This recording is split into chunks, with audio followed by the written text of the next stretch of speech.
Okay, so now let's look at question 46b. Okay, so 46b says discuss the extent to which a rise in government spending on investment in major capital projects and in human capital. Okay, so it looks like actually there are two policies, right? So the first one is government spending on major capital projects. So this is the first policy. I'll just put that policy one. And then you also have spending on human capital. So that's policy number two. Okay, so both, and then they say, are both required to reduce unemployment in a post-pandemic world. Okay, so get all the easy stuff out of the way. So a 15 mark a 15 mark essay question is 10 plus 5. Right, so 5 is your evaluation. So you want to make sure that, because it's the word discuss, right? So you want to make sure that you write the limitations, number one. And then also you want to make sure that you give a conclusion at the end. Okay, don't leave that out. Okay, then let's get to the question proper. So there are two policies, right? One is government spending on capital projects. Actually, this government spending on capital projects is, if you want to look at it, is actually just an increase in G. So it's actually just fiscal policy, right? And then the human capital, if your government is spending on human capital, you can see it as supply side policies. In particular, labor training programs, right? Because you're spending money to reskill workers, then that's spending on human capital. Then they are both required to reduce unemployment in a post-pandemic world. So if you remember in part A we had two types of unemployment, right? So the first one we had was cyclical, and then the second type we had was structural. Correct. So okay, I think we have our requirements already. So in the first requirement, we would say that an increase in government spending on major capital projects, which will increase AD, helps to alleviate the first type of unemployment, right? So they can decrease cyclical unemployment. That's the first requirement. And then the second requirement would be how supply side policies like labor training programs, because that's spending on human capital. So labor training programs. Yeah, by the way, so human capital, right, is basically the stock of the skills that your workforce possesses, right? So physical capital is machines, human capital will be knowledge and skills, okay? So you spend on human capital, you're doing basically your labor training programs.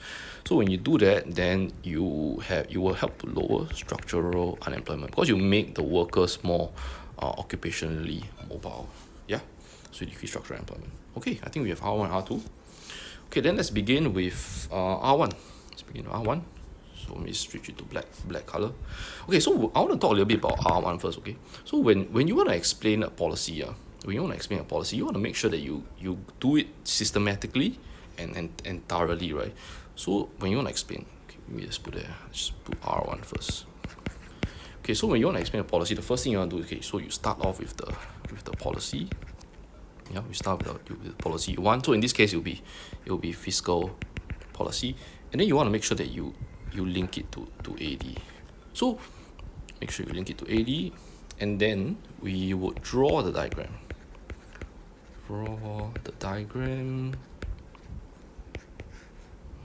Okay, and then we need to get to the macro goal.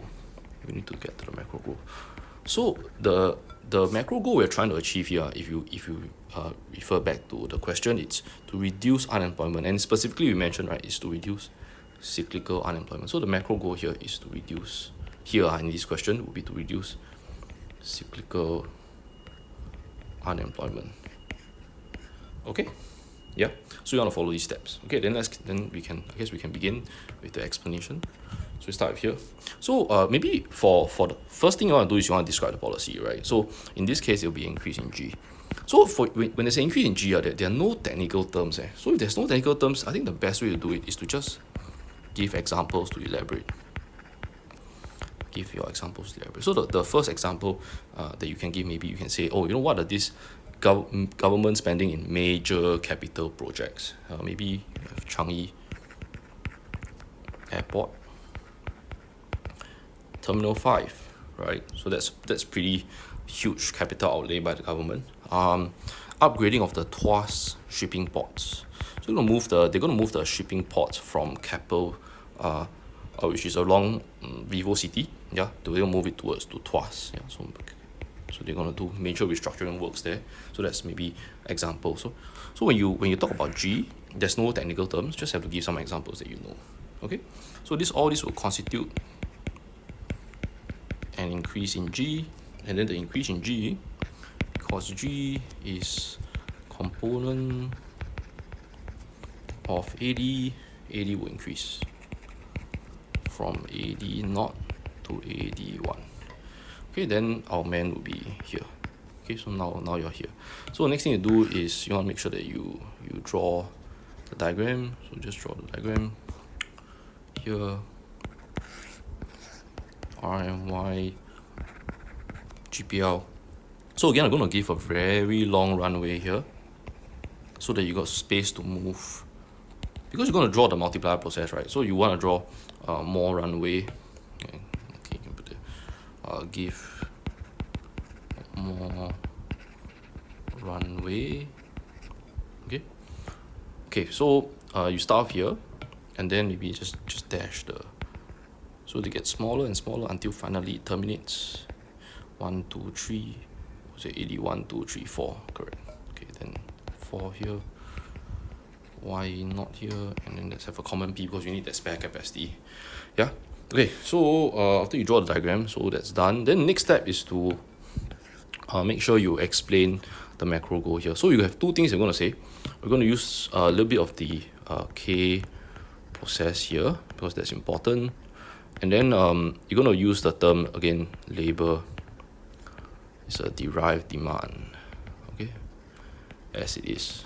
Okay, so let's begin. So what does this process sound like? So AD will increase from 80 not to 81, and let's assume that there's spare capacity. Assuming spare capacity. So your spare capacity means that you're producing on the horizontal range.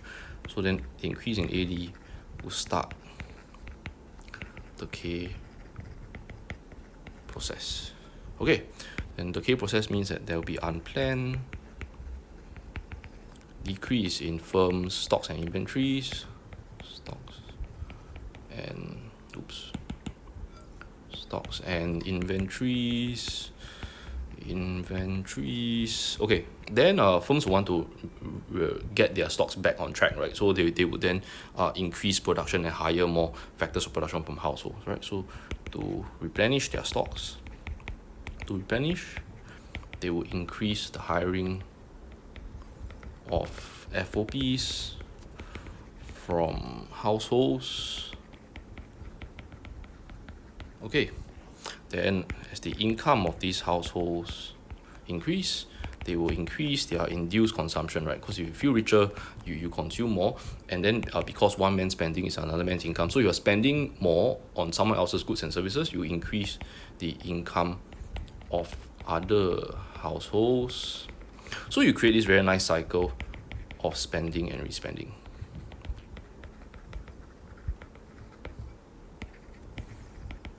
Cycle of spending and respending.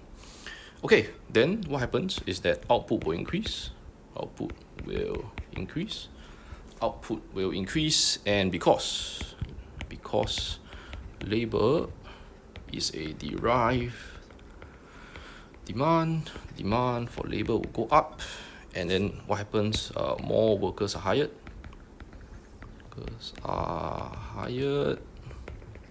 Less are retrenched, right? Because I'm going to hold on to you to produce my output. Then it will alleviate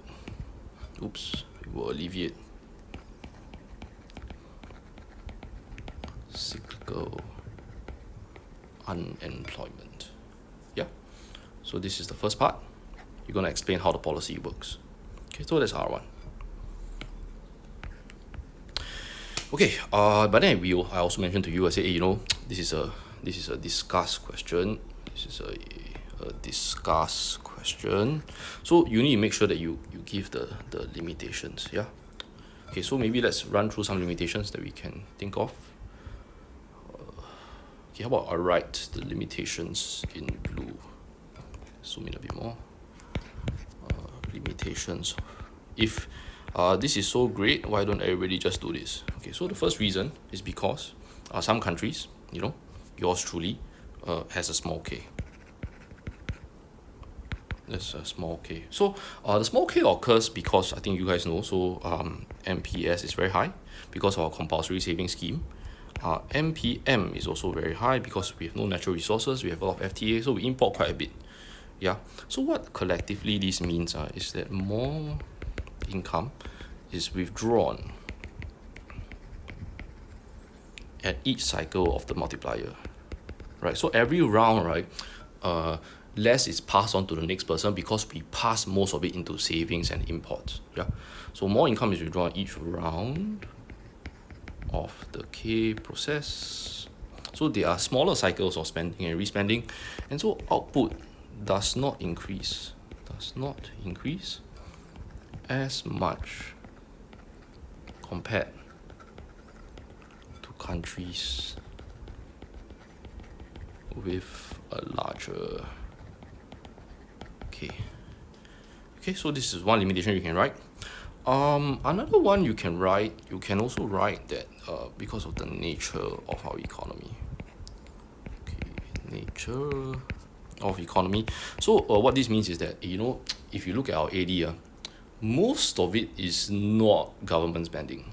Yeah, and all these major capital projects like Changi T5, like Tuas shipping ports and all these make up very, very small proportion of our AD. Yep. The big component, no surprise, is X minus M. Yeah, so because of the nature of Singapore's economy, which is small, plus is open, X minus M is likely the largest component. Okay, so this means that percentage of G in AD is small. So output is unlikely to rise significantly. Unlikely to increase significantly to lower unemployment significantly. Okay, so that's R1.